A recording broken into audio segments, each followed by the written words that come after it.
तो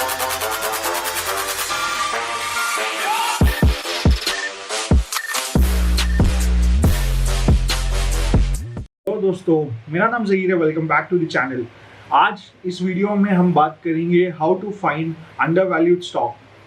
हम सबको डिस्काउंटेड में चीज़ें खरीदना बहुत पसंद है, वैसे ही हमें भी स्टॉक रेट पे स्टॉक्स को खरीदना पसंद आना चाहिए।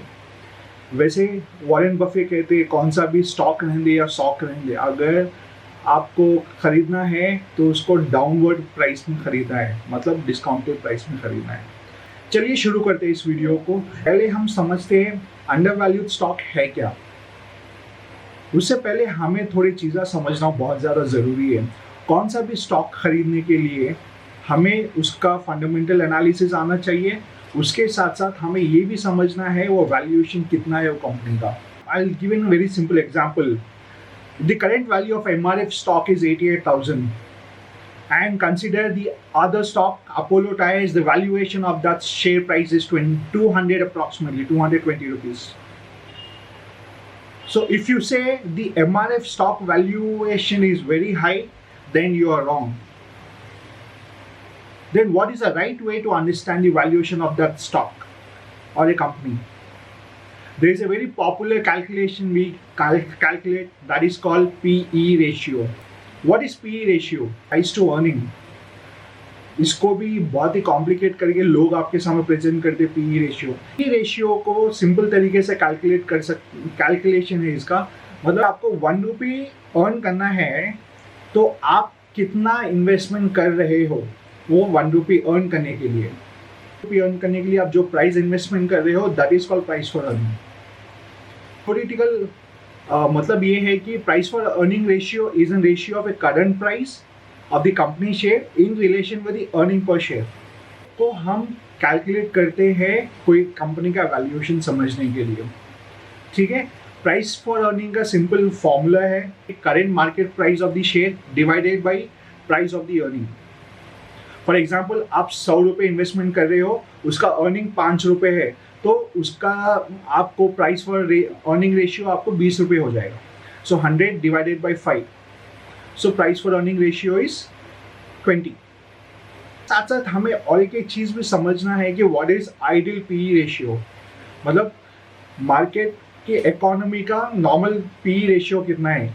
इसको समझना भी बहुत आसान है। नॉर्मल आइडियल पीई रेशियो क्या है, जो 1 divided by rate of interest in the economy. अभी प्रेजेंटली रेट ऑफ इंटरेस्ट उसका 5 है, सो 1 डिवाइडेड बाई 5 आपको अप्रॉक्सिमेटली 20 हो जाए। 0.2 that is 20 will take it as a simple calculation. हम कोई स्टॉक का प्राइस एक आइडियल पीई से कम है तो उसे हम अंडर वैल्यूड कहते हैं। अगर आइडियल पीई रेशियो से ज़्यादा है तो हम उसे ओवर वैल्यूड कहते हैं। We will understand how PE ratio is identified as an undervalued stock. So बहुत सारे लोग का कन्फ्यूजन क्रिएट हो जाए, जिसका भी पी 10 से कम है या 20 से कम है वो अंडर वैल्यूड है बोल के यूजुअली कैलकुलेट करते हैं, वो वैसा कैलकुलेशन नहीं होता। उसके साथ साथ हमें ये भी समझना है वो इंडस्ट्री का पी कितना है और इकोनॉमी का पी कितना है, इंडस्ट्री में कितना पी रेशियो कंटिन्यू हो रहा था लास्ट 5 साल से। ये चीज़ को कैलकुलेट करके हमें एक वैल्यूएशन में समझ में आ जाएगा कि स्टॉक अंडर वैल्यूड है या ओवर वैल्यूड है। सपोज एग्जाम्पल मैं आपको देता हूँ, कोई भी रिफाइनिंग इंडस्ट्री है जैसे कि BPCL है, IOL है, इसका P ratio total ideal P ratio less than 10 है।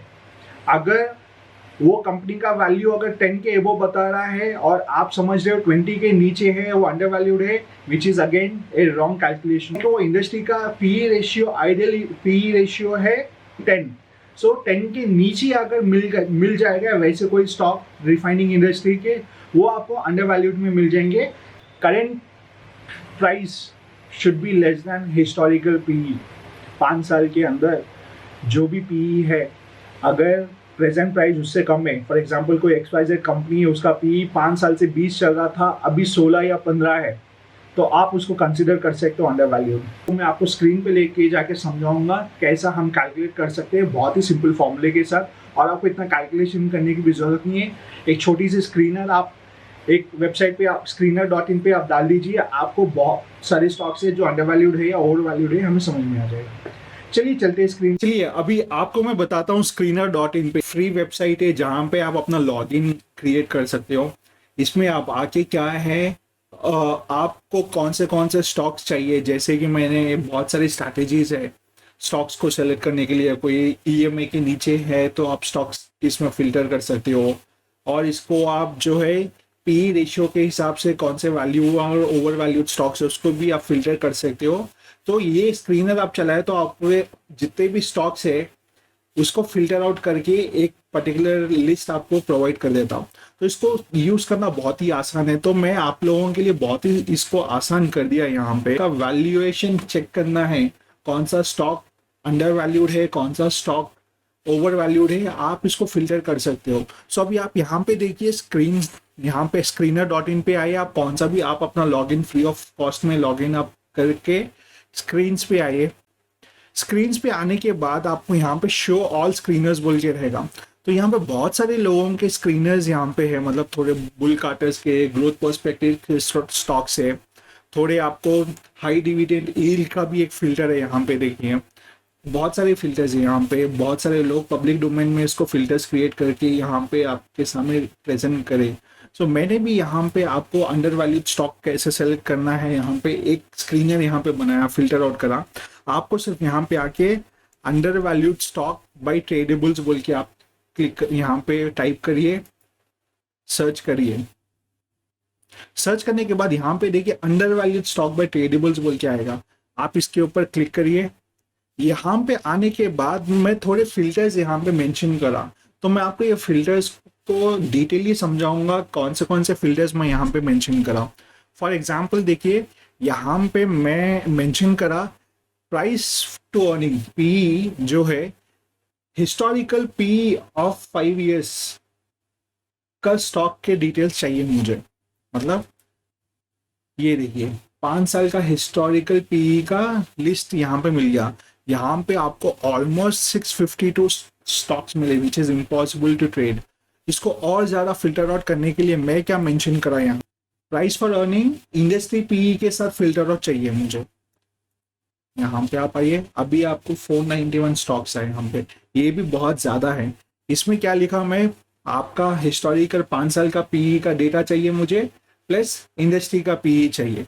अभी मैं और एक फिल्टर करता हूँ, मैं इसके अंदर मैं सिलेक्ट करूँ उसका मार्केट कैपिटलाइजेशन 5000 करोड़ से ज्यादा होना। सो जो भी कंपनी 5000 करोड़ से ज्यादा वैल्यूएशन है वो वाला स्टॉक चाहिए जिसका मेरे को 5 साल का हिस्ट्री पीई का प्लस इंडस्ट्री का पीई चाहिए मुझे। इसको मैं रन करता हूँ। अभी आप देखिए सिर्फ 111 स्टॉक्स मेरे को मिले, ये भी एक्चुअली ज्यादा है। ठीक है, यहाँ पे मतलब इसका क्या है बोले तो 500 करोड़ के वैल्यूएशन के कंपनीज जिसका पी और इंडस्ट्री पी ऑलमोस्ट सेम चल रहा है, उसका डिटेल यहाँ पे मुझे बता रहा हूँ।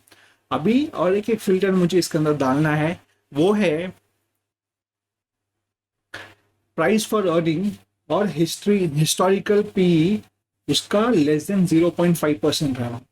अब मुझे आप बोलोगे ये 0.5% है क्या, ये है कि मान लीजिए अभी प्रेजेंटली कौन सा भी स्टॉक का पी जो है 10 है, ओके, और लास्ट 5 साल के अंदर कौन सा भी कोई कंपनी का पी 20 के एबो था या 20 के आसपास था, तो उसके हाफ प्राइस में अगर मुझे कुछ स्टॉक्स है तो वो मुझे निकाल के फिल्टर करके ऐड करने के बाद देखिए यहाँ पे रन करने के बाद मुझे 12 स्टॉक्स मिल रहे, 12 स्टॉक्स। अभी मुझे देखिए यहाँ पे बहुत सारी कंपनीज है, 12 कंपनीज है। अभी ये वाले स्टॉक्स पूरे मुझे अंडर वैल्यूड है, मतलब ये स्टॉक्स मुझे 50% डिस्काउंट के आसपास मिल रहे हैं, मुझे अप्रॉक्सीमेटली 50% के डिस्काउंट पे मिल रहे हैं। अभी आप ईच इन कंपनी में जाके इन्वेस्ट ब्लाइंडली नहीं करना है, आपको इसके ऊपर फंडामेंटल एनालिसिस भी करना है। मतलब कंपनी क्यों अंडर वैल्यूड है, इसका रीजन क्या है, अंडर वैल्यू होने का रीजन, ओवर वैल्यू होने में मतलब ऊपर जाने के चांसेस कितने हैं वो देखना पड़ेगा। कौन फाउंडर है, इसका बैलेंस शीट कितना है, हिस्टोरिक में कितना प्रॉफिट क्रिएट करा इकोनॉमी में, वो पूरा आपको चेक करके ये 12 कंपनीज के अंदर आप सेलेक्ट कर सकते हो। आप इसको ब्लाइंडली जाके इन्वेस्टमेंट मत करिए। Again I am giving you note disclaimer कि मैं यहाँ पे आपको टिप नहीं, बस आपको एक छोटा सा फिल्टर क्रिएट करके दिया जहां पे आपको प्रेजेंट मार्केट सिनेरियो में ये स्टॉक्स अभी अंडर वैल्यूड है, इस तरह से आप इसको फिल्टर कर सकते हो। सो ये पूरा वीडियो में मैं आपको बहुत ही डिटेली समझाया स्टॉक्स को कौन से स्टॉक्स अंडर वैल्यूड है और उसको वैल्यूएशन कैसा आप इसको कैलकुलेट कर सकते हो, पी कैसा कैलकुलेट कर सकते हो, आइडियल पी कैसा कैलकुलेट कर सकते हो, कौन से पी के हिसाब से आप वैल्यूएशन को डिसाइड करके आप अपना इन्वेस्टमेंट कर सकते हो। इस वीडियो में मैं आपको डिटेली समझाया। आई होप आपको ये वीडियो पसंद आया होगा। अगर आपको ये वीडियो पसंद आया, do subscribe, do like and थोड़ा मोटिवेट करिए मुझे भी इस तरह से वीडियोस और कंटेंट क्रिएट करने के लिए। चलिए मिलते हैं आपको नेक्स्ट वीडियो पे।